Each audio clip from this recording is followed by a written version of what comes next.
micro ici, s'il te plaît, merci. Amen. J'espère que vous allez bien. Ça fait plusieurs semaines que je ne suis pas venu sur République pour différentes raisons, mais je suis heureux et béni de découvrir la présence de Dieu. Amen. Et de voir aussi mes frères et sœurs qui aiment la présence de Dieu. Vous aimez la présence de Dieu? Et vous aimez la parole de Dieu. Amen. Tournez avec moi sans plus tarder dans Jean, l'évangile de Jean, le chapitre 17. On va vraiment disposer nos cœurs à recevoir pleinement la parole de Dieu ce matin. Amen. Donc, on a un seul culte aujourd'hui, comme il a été mentionné, parce qu'on a accepté une entente avec le théâtre qui doit libérer, je pense, c'est pour la mairie. Donc, à 12h30, on devra sortir. Mais Amen, le Seigneur est avec nous. Amen. Alléluia. Le titre de mon message est celui-ci, et je l'ai oublié, mais il va apparaître à l'écran. « Quand garder attire le ciel. » Quand garder attire le ciel. Il y a de nombreuses années, j'étais au Canada. Je suis canadien, si vous ne l'avez pas remarqué encore, j'ai un petit accent. Et puis, au Canada, on met pas des... Chez nous, on dit des mitaines, mais je ne sais plus comment on dit en français, des moufles. Des moufles, c'est ça, c'est pour aller au ski. Mais chez nous, ce n'est pas juste pour aller au ski, c'est pour survivre aussi. L'hiver, on met des moufles parce qu'il fait très, très froid. Je me souviens, il y a de nombreuses années, ma petite, j'ai 2 filles, une de mes petites filles, je voulais lui démontrer un principe de la vie très important, le principe d'avoir des responsabilités. Je pense qu'elle avait à peu près 4 ans. Et ce jour-là, je lui dis, Abigail, on va aller acheter des bonbons. Papa va te donner $1. Mais ce n'est pas papa qui va garder le dollar ou qui va tenir le dollar, c'est toi. Je te confie le dollar. Tu es responsable. Si tu perds le dollar, il n'y aura pas de bonbons. Alors, je mets le dollar dans sa main, elle ferme la main, on met les moufles, je la mets dans la voiture, on va au magasin pour acheter des bonbons. On arrive au magasin, je la sors de la voiture, je la fais rentrer dans le magasin, j'enlève les moufles, on enlève le bonnet, on est bien et tout. Et puis là, on commence à choisir les bonbons pour $1, pour une valeur $1 et tout. Tac, tac, tac, tac, tac. Aujourd'hui, on n'a plus rien pour $1, mais à l'époque, on avait quelques bonbons quand même. Et puis, elle choisit des bonbons, elle était toute petite, elle choisit des bonbons comme ça au comptoir du magasin. Et puis à la fin, j'ai dit, mais maintenant, il faut payer les bonbons. Je dis, ouvre la main. Elle me regarde et dit, je dis, Abigail, il faut ouvrir la main. Je dis, ouvre la main pour payer les bonbons. Et pourquoi tu ne veux pas ouvrir la main? Parce que si j'ouvre la main, je vais perdre mon $. Je dis, mais fais-moi confiance, on ne va pas le perdre. Mais si je paye, j'aurai plus de $. Mais c'est ça la vie, on paye et puis après, il n'y a plus d'argent. Mais je dis, ça c'est une autre histoire. Bon. Je dis, ouvre ta main. Là, elle commence à ouvrir ses petits doigts tranquillement. Et je trouve le $, chaud, humide, trempé. Et elle me donne le $, et le $, est imprégné dans sa main. Même parce que nous, on a un petit canard, un huard.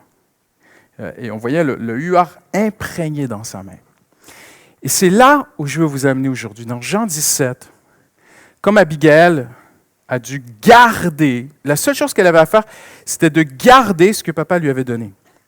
J'aimerais vous montrer qu'en Jésus-Christ, on est sorti de tout ce système des œuvres méritoires pour plaire à Dieu.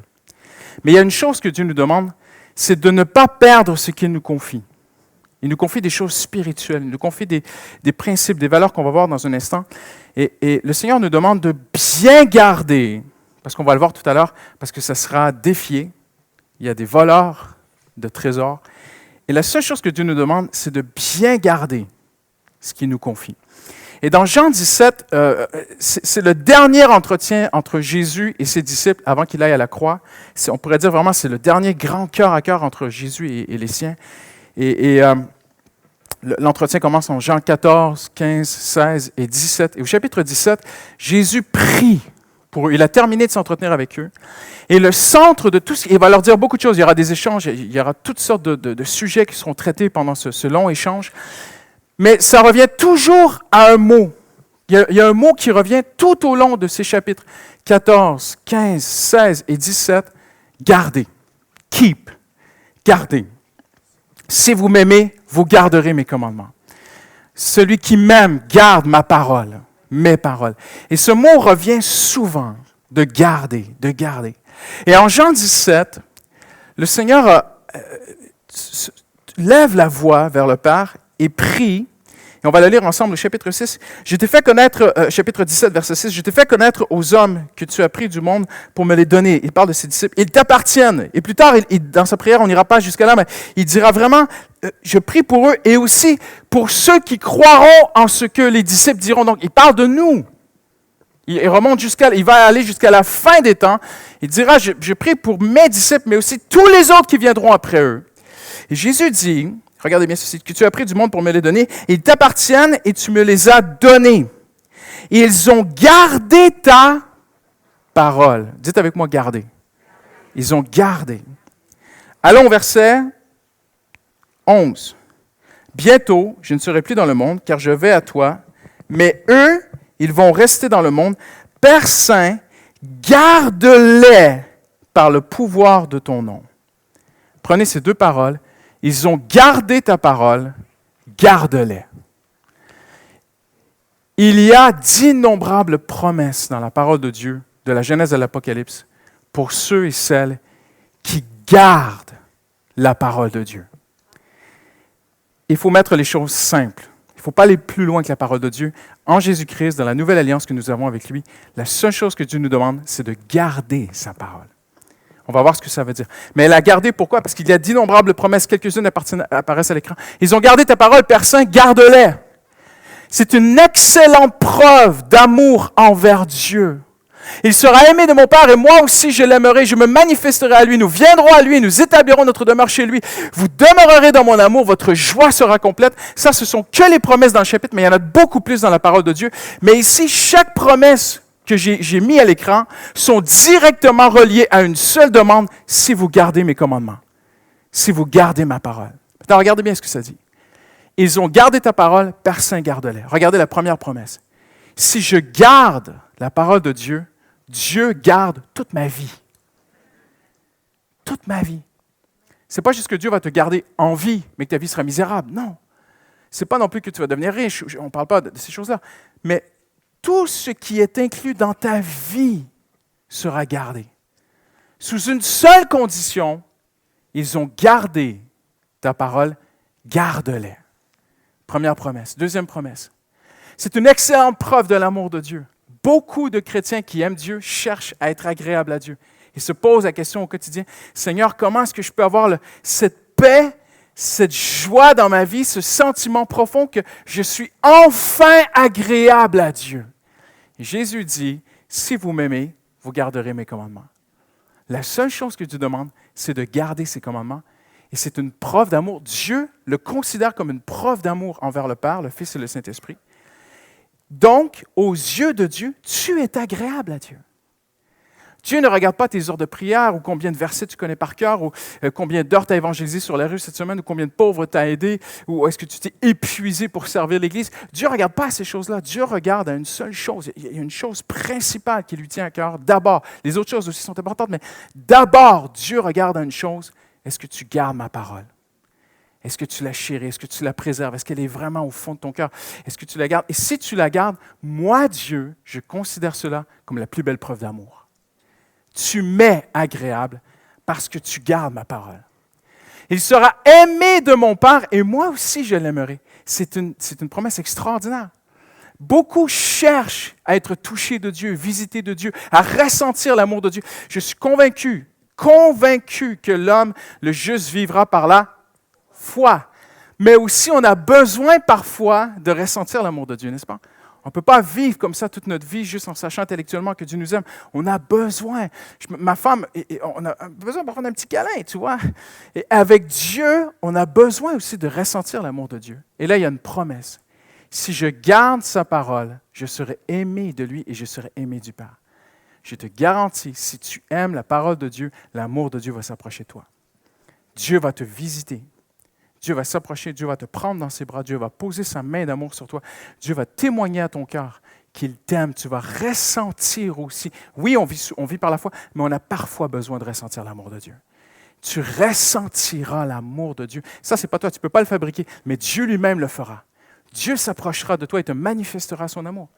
Il sera aimé de mon Père et moi aussi. Regardez ce que c'est. Jésus dit, je me manifesterai à lui. C'est incroyable. Il y a des gens à travers l'histoire du christianisme, surtout au Moyen-Âge, qui s'enfermaient dans des donjons, dans des monastères, qui ont passé des années à chercher est-ce que Dieu se manifeste à eux et Dieu ne l'a pas fait. Parce qu'ils cherchaient à faire toutes sortes d'œuvres pour lui faire plaisir. Ils sont passés par-dessus ce verset. Où ça dit, si tu gardes mes commandements, je me manifesterai. Tu as besoin que le Seigneur se manifeste à toi. Tu as besoin qu'il te parle. Tu as besoin qu'il te dirige. Tu as besoin qu'il te guérisse. Tu as besoin qu'il traite quelque chose du passé, du présent, du futur. Peu importe. Il y a des choses qui se règlent seulement lorsque Dieu se manifeste. Mais il a promis qu'il le ferait, pas pour ceux qui font toutes sortes d'efforts pour qu'il se manifeste, ceux qui gardent sa parole. Et si tu gardes ta parole, attends-toi à une visitation de Dieu. Vraiment, crois, parce que les promesses de Dieu, on les obtient par la foi. Seigneur, tu sais que j'aime ta parole, alors je sais que tu me visiteras. J'ai besoin que tu me touches, j'ai besoin que tu me visites, j'ai besoin que tu me renouvelles. David a dit dans le psaume 23, « Il restaure mon âme ». C'est une expérience spirituelle qui dépasse l'entendement. Mais ces choses arrivent à ceux qui gardent sa parole. Nous viendrons à lui et nous établirons notre demeure chez lui. Wow! J'aimerais souligner quelque chose de très important ici. Pour les chrétiens du monde entier, la chose la plus importante, c'est la présence de Dieu et la parole de Dieu. Et Dieu dit, la parole attire la présence. J'aime la parole de Dieu, j'attire la présence de Dieu. Tu ne pourras jamais mériter la présence de Dieu, tu ne pourras jamais aller la chercher, tu peux la fabriquer, on peut faire toutes sortes de choses, mais ce ne sera pas la présence de Dieu. La présence de Dieu, c'est quand Dieu vient et se manifeste. Il n'y a que Dieu qui peut démontrer sa présence. Maintenant, notez bien ceci. Dans l'Ancien Testament, Dieu avait fait une promesse au peuple d'Israël. Il a dit, « Je viendrai habiter parmi vous. » Habiter, demeurer, en hébreu, c'est « shakan ». Il y a un mot, si vous êtes chrétien de longue date, il y a un mot qui fait partie des chrétiens évangéliques dans le monde entier, mais d'abord, ça vient des Juifs, c'est le mot « Shekinah ». La gloire de Dieu, l'habitation glorieuse de Dieu. Le mot Shekinah n'est pas dans la Bible. Le mot Shekinah, c'est une expression qui vient des Juifs, que nous, les chrétiens, on a attrapée, qui est une très, très belle expression qui signifie l'habitation glorieuse, manifeste de Dieu parmi les hommes. C'est ça la Shekinah, ça vient du shakan en hébreu. Et c'est ce mot, là, ça en est en grec, mais c'est cette pensée que Jésus récupère. Et Jésus dit, nous viendrons chez lui et nous habiterons chez lui. La glorieuse présence de Dieu dans la vie, dans le foyer d'une personne a été promise en Jésus-Christ à ceux qui gardent sa parole. Même ça dit dans Jean 1, au commencement était la parole est venue habiter parmi les hommes. Et Jean débute avec cette pensée que Dieu, la gloire de Dieu, la présence de Dieu, Dieu désire venir habiter chez toi. Et je vais te dire une chose, quand Dieu habite avec toi, les gens le voient. Souvent, nous, on ne le voit pas. La Bible dit, Moïse ne savait pas que son visage rayonnait, mais les autres le voyaient. Il y a une différence avec les chrétiens. Il y a une différence encore plus grande avec les chrétiens qui vivent dans la présence de Dieu. Les gens au bureau, les gens à l'école, les gens dans ton entourage, les gens disent toutes sortes de choses après. Ouais, toi, tu es vraiment zen, hein? Il y a quelque chose chez toi. Tu as une sorte de nirvana, et puis tu as des bonnes ondes. On entend toutes sortes de choses comme ça. Les gens ne savent pas c'est quoi la présence de Dieu, mais ils la ressentent. Ils sont au contact à travers toi de la présence de Dieu. Je parle aux enfants de Dieu. Hein. Ils sont au contact à travers toi de la présence de Dieu. Et ce monde cherche la présence de Dieu. Et si la présence de Dieu n'est pas la chose la plus importante pour ta vie, tu as un gros problème. Parce qu'on va passer l'éternité dans sa présence. Ça serait bien de s'y intéresser maintenant. Uh-huh. Donc la présence de Dieu est très importante. Et Jésus a promis qu'il ferait habiter sa présence chez toi. La majorité d'entre nous, on se lève le matin tôt, on n'a pas beaucoup de temps, on part au travail, on fait des grosses journées, on a la tête dans toutes sortes de choses. Et on se dit, mais si je vivais comme les pasteurs, j'aurais le temps de prier, jeûner, d'être dans la Bible la journée longue, je planerais, tout le monde verrait que Jésus est avec moi. Mais ce n'est pas ce que le Seigneur a dit. Le Seigneur a demandé une seule chose. Chéris ma parole. Garde-la. Tiens-la. Si tu gardes ma parole, je vais m'occuper du reste. Je vais te donner un témoignage. Les gens verront que ma présence est sur toi. Les gens vont entrer dans ton appartement et vont dire, c'est pas comme chez le voisin ici. C'est différent. On va rentrer dans ton bureau, on va venir. Parfois, les gens vivent dans un petit cubicule, hein, les petits open space, là, je ne sais pas comment on dit, mais. Et parfois, c'est microscopique. Ma femme et moi, on est allés vers la bourse cette semaine pour différentes histoires. Et j'ai vu le plus petit bureau au monde. C'est pas possible qu'il y ait des gens qui louent des bureaux comme ça pour travailler, pour dire qu'ils ont un bureau à Paris en passant, tu vois. C'est pas un bureau, c'est une cellule, c'est une prison, c'est un aquarium, je ne sais pas, c'est infiniment petit. Mais peu importe la grandeur et la beauté de ton bureau, quand les gens vont rentrer, on va dire, il y a quelque chose de différent ici. Ils ne sauront pas comment dire. Mais Jésus va venir habiter la chacane, la présence, la shekinah de Dieu va être avec toi. Pas parce que tu as fait une nuit de prière. Et oui, les nuits de prière, je ne prêche pas contre ça. On en fait des nuits de prière. Mais ce n'est pas tes œuvres qui vont attirer la grâce de Dieu. C'est de garder sa parole. C'est la seule chose que Jésus a demandé.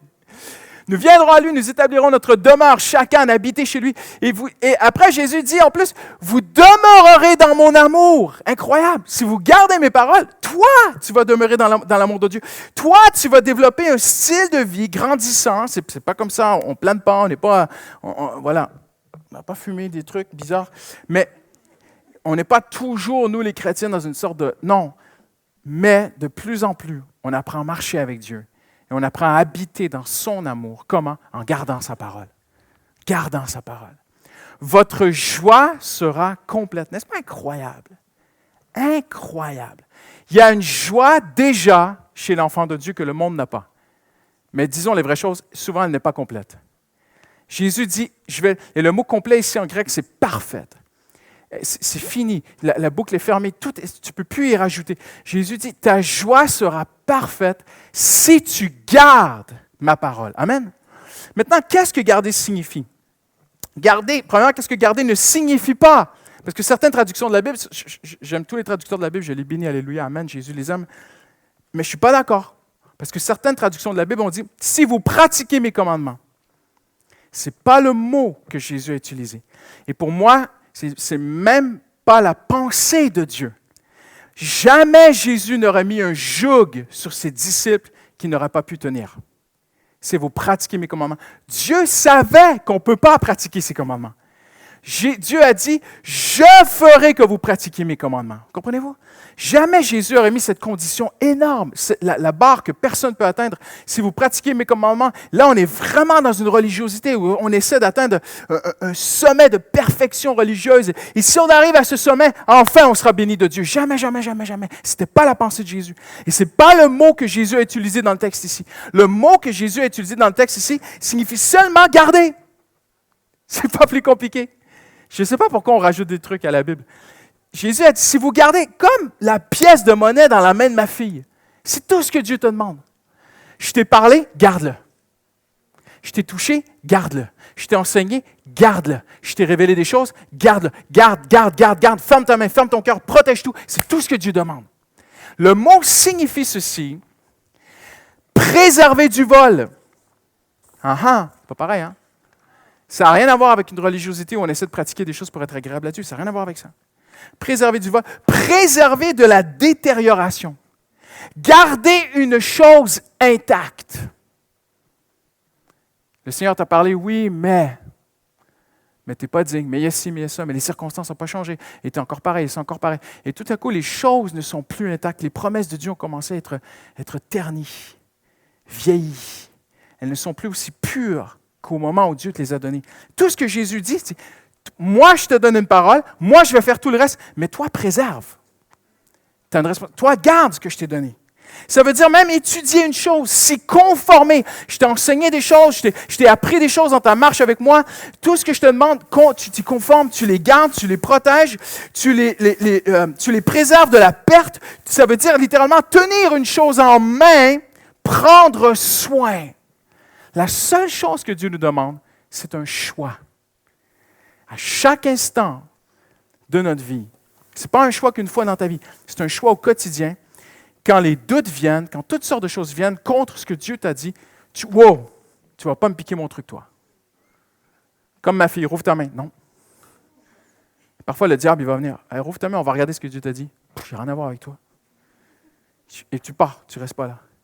Les gens viennent te voir. Ouais, Dieu t'a dit, mais... Oui, mais il faut quand même, ah ouais, mais il faut te rater, il faut considérer, il faut ceci, il faut cela, blablabla. Et tu dis, non, non, non, non, je ne veux pas ouvrir ma main. Je garde, je tiens de la perte.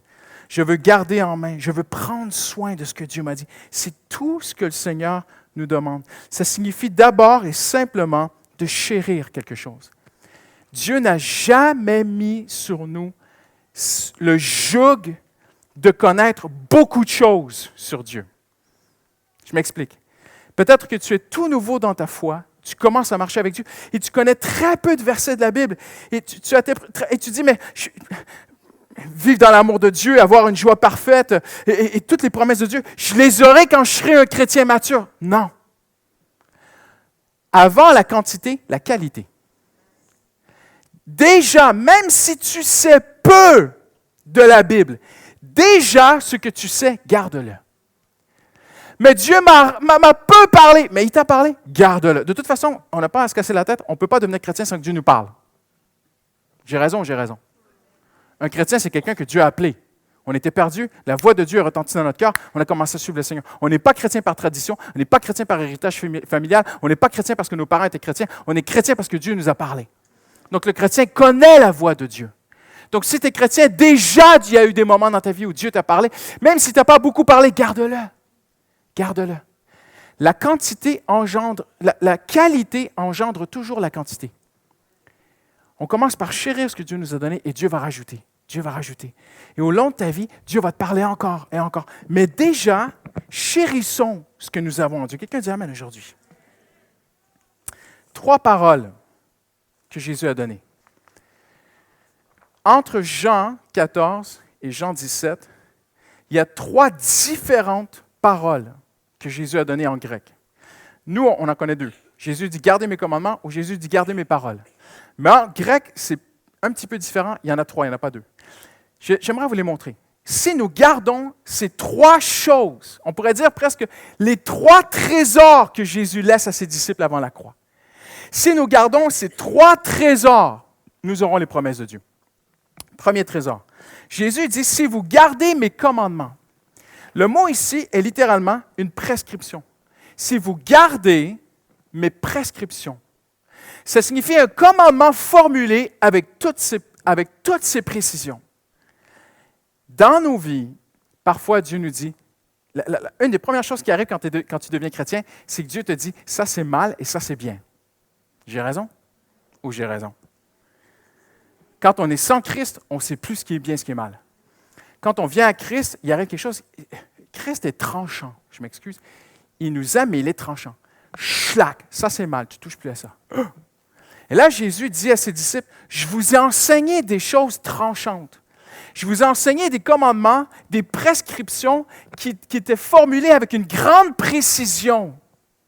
Ces gens-là, tu ne les fréquentes plus. Tu ne vas plus là-bas. Tu ne sors plus en boîte. C'est clair.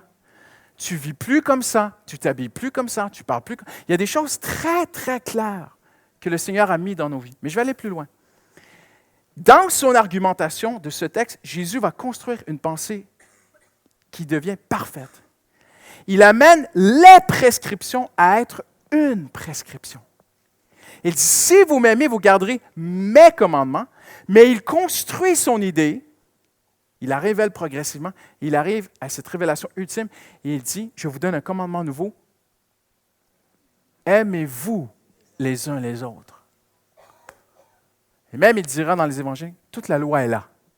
Même Paul le dit, toute la loi est là. Donc, la première chose que le Seigneur me demande, là, ça fait super mal. Vraiment, ça va déchirer, attention. C'est de ne plus penser à moi, mais penser aux autres. Ça fait mal, hein? Pas eu d'amen, hein? Mais Jésus dit, si vous gardez ce commandement, ça veut dire quoi? S'il est précieux pour toi, je ne te demande pas de commencer à le pratiquer, de devenir fou, et même plus de te laver. Non. Oui, il faut prendre soin de nous, je comprends. Mais s'il est précieux pour toi, regarde-moi bien, si c'est précieux pour toi d'aimer les autres, Dieu va bénir ta vie. C'est ça que ça veut dire. Deuxièmement, Jésus dit, si vous gardez mes logos, Logos, ça veut dire parole en grec. Mais logos, c'est des paroles dites. OK? Le deuxième, c'est logos, et le troisième, c'est rhéma. Maintenant, il faut savoir que si vous avez étudié un peu le grec ou la Bible, vous savez que ces deux mots ont été très discutés et ont fait couler beaucoup d'encre. Et certains disent que le rhéma, c'est ceci, c'est extraordinaire, le logos, c'est moins. D'autres vont dire non, ils sont pareils. Il y a un juste équilibre entre les deux. Ils ne sont pas pareils, mais ils sont les deux équivalents. Les deux sont très importants. Le logos et le rhéma, les deux sont précieux pour Dieu. Jésus dit, si vous gardez mes logos, et les logos, c'était les moments où Jésus avait eu de longs enseignements. Je suis en train de perdre mon micro, m'excusez. C'était des moments où Jésus avait eu de longs enseignements avec ses disciples. Un logos, c'est une parole qui a été dite pendant très longtemps. On pourrait dire que c'est un discours. Je n'oserais pas dire que les paroles que je suis en train de vous dire, c'est des logos de Dieu. Mais en grec, un grec me regarderait et dirait, Pasteur Christian, tu es en train de faire du logos. Il est en train d'enseigner. Il est en train de partager quelque chose de long. Ça prend du temps, un logos. Et Jésus prend ses disciples à part et leur dit, on a eu des moments ensemble où j'ai pris le temps de vous expliquer des choses. J'ai eu des logos avec vous. J'ai eu des enseignements. Je vous ai montré les principes du ciel. La seule chose que je vous demande maintenant, gardez-le. Gardez ces enseignements. Revoyez-le. Ces enseignements dits sont devenus écrits. Et parce que Jésus vient, il leur dit, la seule chose que je demande maintenant, c'est de les garder. Ils sont inspirés. Toute écriture est inspirée de Dieu. Tout ce qu'il y a dans la Bible. Il lit les hommes de Dieu qui ont marqué l'histoire, ils disent tous la même chose. Ce qui fait une différence dans notre vie, c'est quand on a un regard différent sur la Bible. Plus je prends la Bible au sérieux, plus Dieu me prend au sérieux. Plus je prends le logos et que je vais vous dire un grand secret de la vie, OK? Franchement, il n'y a pas de remède miracle. À chaque fois que tu ouvres la Bible, regarde-moi bien là, à chaque fois que tu ouvres la Bible, dis-toi, wow, c'est tout. C'est la parole de Dieu. Tu ne fais pas ça quand tu ouvres le Figaro ou Le Monde ou Le Parisien, tu dis souvent, ah. Mais là, quand tu ouvres la parole de Dieu, tu dis, wow. C'est la parole de Dieu. Même si c'est une généalogie, même si c'est des trucs qu'on ne comprend pas. Fais confiance à Dieu. Mais Jésus dit, si vous chérissez mes enseignements, les promesses du royaume des cieux sont pour vous. Je termine bientôt. Après, Jésus va parler de ses rhémas. Il va dire, si vous gardez mes rhémas, et les rhémas, c'est quelque chose de différent. Les rhémas, ce sont de courtes proclamations.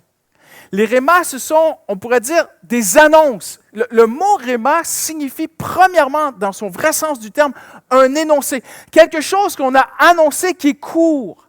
Et quand tu regardes tous les textes du Nouveau Testament où Jésus a utilisé le mot rhéma, ce n'était pas des longues discussions. Jésus dit à ses disciples, le Fils de l'homme sera livré aux Juifs. Et ils ne comprirent pas son rhéma. Tu vois? C'était court ce que Jésus a dit. Dans un instant, Pasteur Andy va venir faire des annonces. Ça sera court. C'est un rhéma. Pasteur Christian a enseigné la Bible, c'était plus long, c'est un logos. Et il y a des moments dans ta vie où Dieu te parle, c'est des enseignements que tu comprends. Par exemple, c'est des logos. Tu as saisi, par exemple, l'importance d'avoir une vie de prière.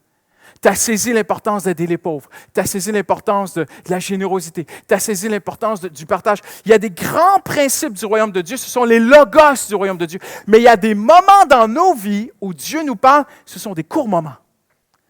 Où Dieu, à un moment donné, tu te tournes vers Dieu, tu cries à Dieu, Seigneur, parle-moi, puis regarde-moi bien. À un moment donné, Dieu te parle, ça peut être très court dans ton cœur, ça peut être simplement, je suis avec toi. Ça vous est déjà arrivé? Ne crains pas. Tu entends une voix. Paul dit que l'Esprit de Dieu témoigne à notre esprit. Ce sont de courts témoignages. Il y a des moments dans ta vie, j'aimerais vous inviter à développer une oreille pour la voix de Dieu. Ça peut être un court verset, ça peut être quoi? Ça peut être quelqu'un qui te parle, ça peut être à travers une louange, ça peut être dans le métro, ça peut être n'importe où. Mais si tu tends l'oreille, tu auras des rhémas, des courtes révélations de Dieu, où Dieu, à un moment donné, tu appliques pour un nouveau travail, tu es allé faire une entrevue, et il y a un rhéma qui dit « Non, touche pas à ça. Chérie, j'ai pas pris le boulot. » Ah bon, pourquoi? Je sais pas, j'ai pas la paix. J'ai prié et tout, il y a vraiment quelque chose qui m'a enlevé la paix. C'est un rhéma. C'est un court énoncé de Dieu. Maintenant, regardez-moi bien. Jésus dit ceci. Garde mes commandements. Garde ce grand commandement d'aimer les gens. 1, d'abord. 2, garde les logos. Garde-les. chéris les principes du royaume de Dieu que tu as découvert et que je t'ai enseigné moi-même personnellement, dit le Seigneur. Et troisièmement, toutes les fois où Dieu t'a parlé courtement dans ton cœur, ne l'oublie pas. Ne l'oublie pas. Des années plus tard, le réma est encore vivant. Parce que, écoutez-moi bien, il y a quelque chose de différent entre la voix de Dieu et la voix des hommes. Moi, je l'ai appris dans ma vie. C'est que la voix des hommes, elle s'oublie et elle s'éteint. Mais la voix de Dieu, si je la garde, elle ne s'éteint pas et elle ne s'oublie pas. Elle continue à vibrer dans mon cœur. Des années plus tard, il y a des choses que Dieu m'a dit qui vivent encore en moi, des courtes phrases, elles vivent en moi. Mais la seule chose que Dieu me demande, Christian, garde. Moi, je vais faire le reste. Garde les rémas. Quelqu'un dit Amen. Hallelujah. Regardez. L'homme ne vivra pas de pain seulement, mais de réma qui sort de la bouche de Dieu. Mes paroles sont réma, Jésus a dit. Pierre a dit à Jésus, tu as les rémas de la vie éternelle. N'est-ce pas extraordinaire? Nous avons besoin d'apprendre à garder simplement les commandements, les logos et les rémas de Dieu. Et Dieu va faire le reste. Amen. Pourquoi? Parce que nous sommes tentés de douter. La seule chose que Dieu nous demande, garde-les. En d'autres mots, ne doute pas. Un homme de Dieu que j'aime beaucoup a dit ceci, ne laissez même pas l'ombre du doute s'approcher de vous. À la vie, à la mort, crois en Dieu. J'aimerais même vous dire ceci. Il faut que tu crois dans ces trois paroles pour le meilleur et pour le pire. Quand il y a un mariage entre un homme et une femme, je ne sais pas comment ça se fait en France, j'ai fait un seul mariage, mais je pense qu'il y a comme des vœux. Et nous, dans les vœux, au Canada, on dit pour le meilleur et pour le pire. Je vais vous dire pourquoi. Parce que le pire peut t'éloigner de Dieu, mais aussi le meilleur. Dieu t'a béni, tu commences à vivre dans le meilleur. Meilleur appartement, meilleure voiture, meilleure situation financière, meilleurs amis, meilleure vie, confort. Qu'est-ce qu'il y a? Tu commences à avoir plein de choses que Dieu t'a données et le meilleur t'éloigne. Le pire peut t'éloigner, mais le meilleur aussi t'éloigne. Et à un moment donné, il faut faire un choix dans ta vie. Pour le meilleur et pour le pire, ce sera toujours la parole de Dieu que je chérirai. Tu peux me donner des milliards de dollars, j'aimerai Dieu d'abord. Même dans la pire situation de ma vie, je choisis de chérir la parole de Dieu. Parce qu'il y a des moments où la vie fait que le meilleur peut t'éloigner, peut te tenter de t'éloigner de Dieu. Et le pire aussi peut arriver. Où tu te dis, mais j'ai mis ma confiance en Dieu. Et là, il y a quelqu'un qui te souffle à l'oreille. Ouais, tu as mis ta confiance en Dieu. Hein? Tu as vu toutes les fois où tu as récité les versets. Toutes les fois où tu as lu, tu as souligné, tu as pleuré. Et regarde où ce que tu en es aujourd'hui. Ça ne marche pas. On fait quoi dans ce moment-là? Je ne veux même pas t'entendre. À la vie et à la mort, je mets ma confiance en Dieu. Je chérirai. Jésus a dit à ses disciples, gardez mes paroles. Parce que Jésus savait que les paroles de Dieu allaient être testées. Elles allaient être tentées et elles allaient être testées, secouées, tirées. Quelqu'un allait venir pour essayer de les arracher. Et Jésus dit, la seule chose qu'il faut que tu fasses, tu gardes ce que je t'ai enseigné. Tu gardes les courtes révélations, les rémas. Tu gardes le commandement. Tu continues à aimer. Même si tu souffres, tu aimes encore les gens autour de toi. Même si tu as des besoins, tu continues à prendre soin des besoins autour de toi. Tu gardes ces trois paroles et moi, dit le Seigneur, je vais faire tout le reste pour toi. Et même s'il y a des moments où tu as l'impression que ça ne marche pas, j'aimerais te dire ceci, ce n'est pas toujours comme ça. Il y a des moments où c'est vrai qu'il y a des silences de Dieu, mais à un moment donné, Dieu honore la foi de ses enfants. Et Dieu dit, c'est assez, maintenant je vais honorer ma fille. Je vais honorer mon fils. Amen. Hallelujah. En terminant aujourd'hui, tout scribe, Jésus a dit ceci, tout scribe on peut traduire par chercheur. Tout chercheur instruit de ce qui regarde le royaume des cieux est semblable à un maître de maison qui tire de son trésor des choses nouvelles et des choses anciennes. Ça veut dire quoi, ça? En terminant, très rapidement. Ça fait 4 fois que je termine, mais je vais vraiment terminer un jour. Le mot trésor ici, c'est très intéressant parce que Jésus, ce n'est pas un trésor comme on pense. C'est un dépôt, on pourrait dire un cellier. C'était une pièce où on avait de la nourriture en réserve pour des invités ou des occasions spéciales. Et Jésus dit, tout scribe, tout chercheur instruit selon les choses du royaume de Dieu est comme un homme qui est intelligent, qui a une réserve de nourriture. Si quelqu'un vient chez lui, il le surprend. « Hey, la famille est arrivée. » Pas de problème, j'ai ce qu'il faut. Il y a des moments dans ta vie où tu es surpris. mauvaise nouvelle, doute, peur. Tu dis, j'ai ce qu'il faut. Dieu m'a parlé. J'ai un trésor, j'ai une promesse. Il y a des années, Dieu m'avait enseigné ce principe. Voyez-vous ce que Jésus a dit? Celui qui est sage, c'est celui, et je souligne vraiment l'importance de cette prédication aujourd'hui. Pourquoi? Parce que nous vivons dans une ère où vous pouvez écouter au moins 360 000 prédications par semaine. Vous pouvez lire 20 bouquins chrétiens en même temps si vous voulez. Vous pouvez tout télécharger ce que vous voulez. Vous avez accès à une quantité énorme et infinie de trucs évangéliques. Mais attention, ce qui fait la différence, ce n'est pas d'écouter plein de prédications. Ce qui fait la différence, c'est de garder la parole de Dieu. Mieux vaut écouter un message par semaine, mais le garder. Et même, ce n'est pas important si tu ne traverses pas la Bible. L'important, c'est que la Bible te traverse. C'est mieux de chérir un verset toute la semaine et de le méditer et de le prier et de le chérir et de louer Dieu sur cette parole que de lire la Bible et finalement ça tourne à rien. Jésus n'a pas dit de connaître beaucoup de choses. Jésus a dit gardez, préserve. Amen. Hallelujah. Regardez bien. Je serre ta parole dans mon cœur afin de ne pas pécher contre toi. Et le mot que David a utilisé, c'est provisionner. Je provisionne ta parole dans mon cœur. Je chéris ta parole. Je veux dire une chose, plus tu es dans la parole, moins tu as envie de pécher.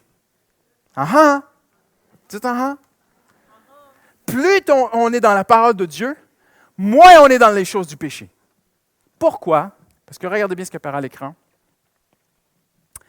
Ce qui absorbe nos pensées exerce une puissante influence sur nous et laisse une marque profonde sur notre caractère. Je le relis. Ce qui absorbe nos pensées, donc si tu penses toujours au péché, ça va exercer une puissance sur ta vie. Vrai ou vrai? C'est sûr, c'est vrai. Mais si la parole de Dieu absorbe mes pensées, eh bien la parole de Dieu va exercer une puissance dans ma vie. David l'avait compris, il dit, je provisionne ta parole dans mon cœur, c'est ça qui m'aide à ne pas pécher. Et plus je suis dans la parole de Dieu, plus la parole de Dieu exerce une puissance dans ma vie, et plus elle laisse une marque sur mon caractère. En d'autres mots, quand Jésus a dit « Gardez ma parole », Jésus savait que la parole ferait son travail de nous changer et de nous transformer. Amen.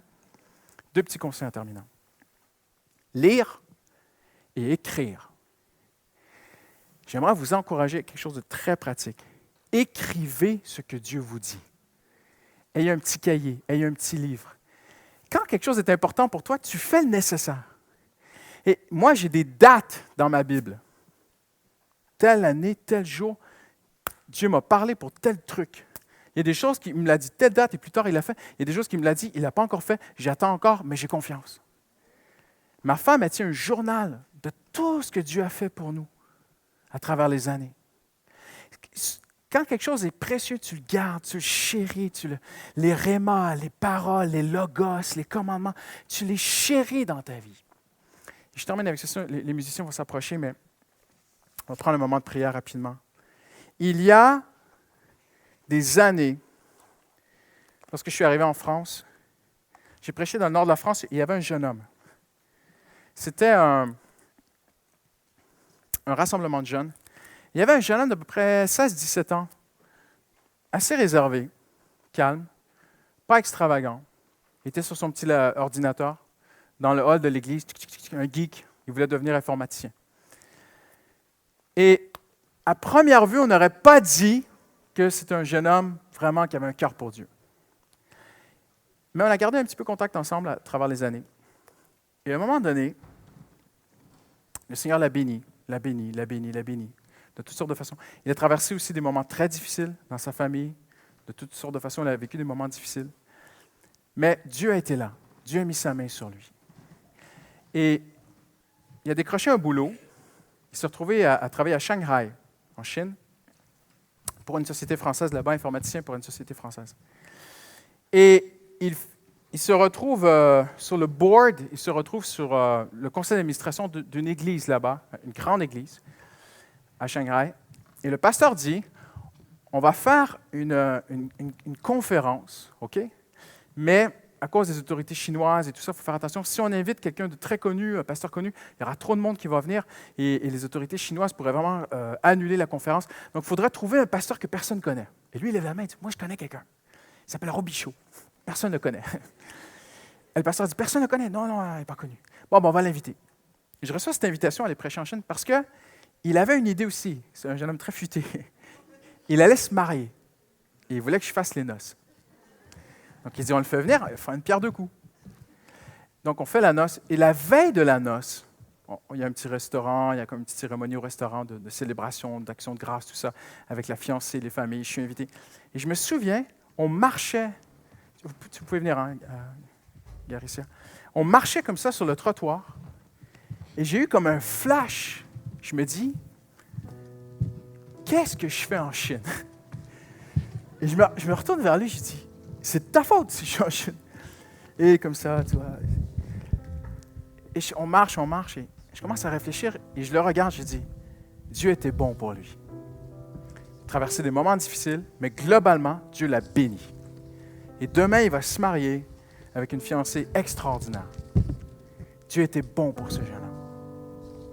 J'ai une bonne idée de ma théologie. Okay? Paul parle de son évangile. J'ai une bonne idée de ce que je comprends de l'évangile, mais j'aimerais que lui me dise comment il voit les choses. Alors je suis un peu naïf, je dis, dis-moi, tu es vraiment béni de Dieu, toi. À travers tout ce que tu as traversé, Dieu était bon pour toi. Je ne peux pas dire certaines choses. Sa famille a traversé des moments très difficiles.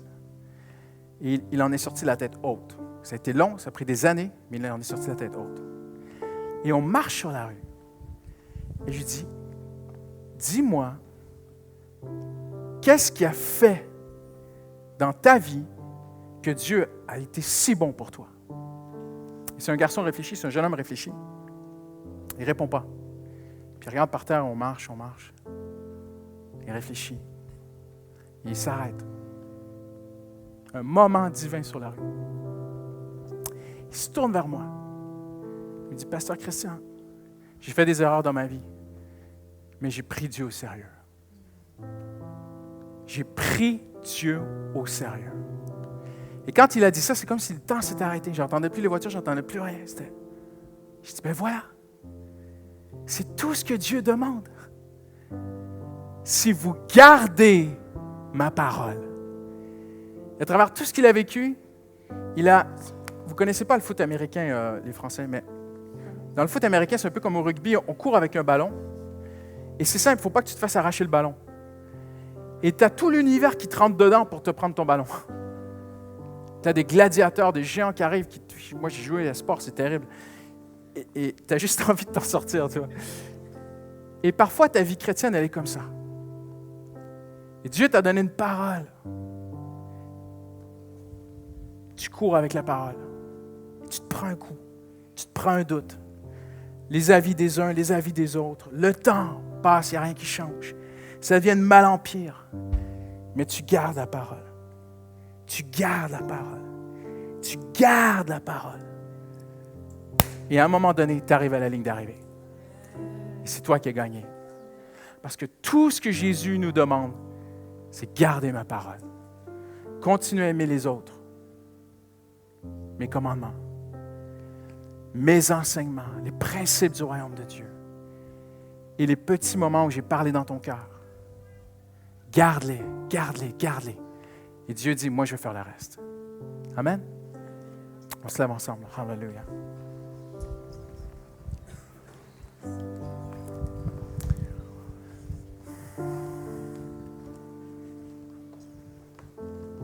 Hallelujah. On doit vraiment terminer bientôt parce que on doit laisser le théâtre. J'aimerais simplement qu'il y ait un moment de prière maintenant entre Dieu et toi. Où maintenant, toi, tu dis à Dieu, Seigneur, je veux garder ta parole. Le Seigneur va te donner la force de le faire. Le Seigneur va te garder. Et Jésus a dit, garde-les. Tu gardes la parole, Dieu te garde. Le Seigneur va te garder. Si tu veux garder la parole de Dieu, Dieu va te garder. Toutes les années qui sont devant toi, Dieu va te garder. Mais garde la parole. Ne doute pas. Des promesses pour ton couple, des promesses pour ta vie, des promesses pour tes enfants, des promesses pour ta famille, des promesses de te changer. garde la parole. Je ne vois rien, je ne sens rien, je me fais rentrer dedans par toutes sortes de doutes, mais je garde la parole. Je garde la parole. Dis-lui maintenant au Seigneur, Seigneur, je garderai ta parole, Seigneur. Garde-moi, aide-moi à garder ta parole, Seigneur. Mais Seigneur, je veux garder ta parole. Je veux garder ta parole, Seigneur.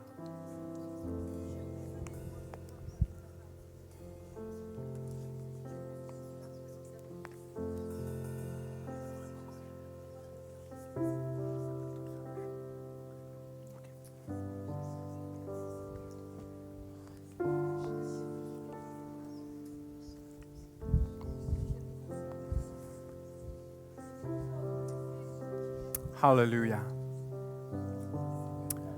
Hallelujah. Seigneur, nous concluons aujourd'hui en te disant, Seigneur, nous voulons garder ta parole, Seigneur.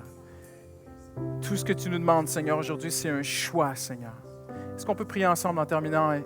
On peut prier une prière commune tous ensemble. J'aimerais vous inviter à répondre avec moi en répétant après moi en disant, Seigneur Jésus, aujourd'hui, dans le secret de mon cœur, je choisis de garder ta parole. Alors, Seigneur, garde-moi. Au nom de Jésus. Amen. Amen. Hallelujah. Hallelujah. Il faut vraiment écourter parce qu'on doit quitter dans un instant. Pasteur Andy, viens. Que le Seigneur vous bénisse. Merci.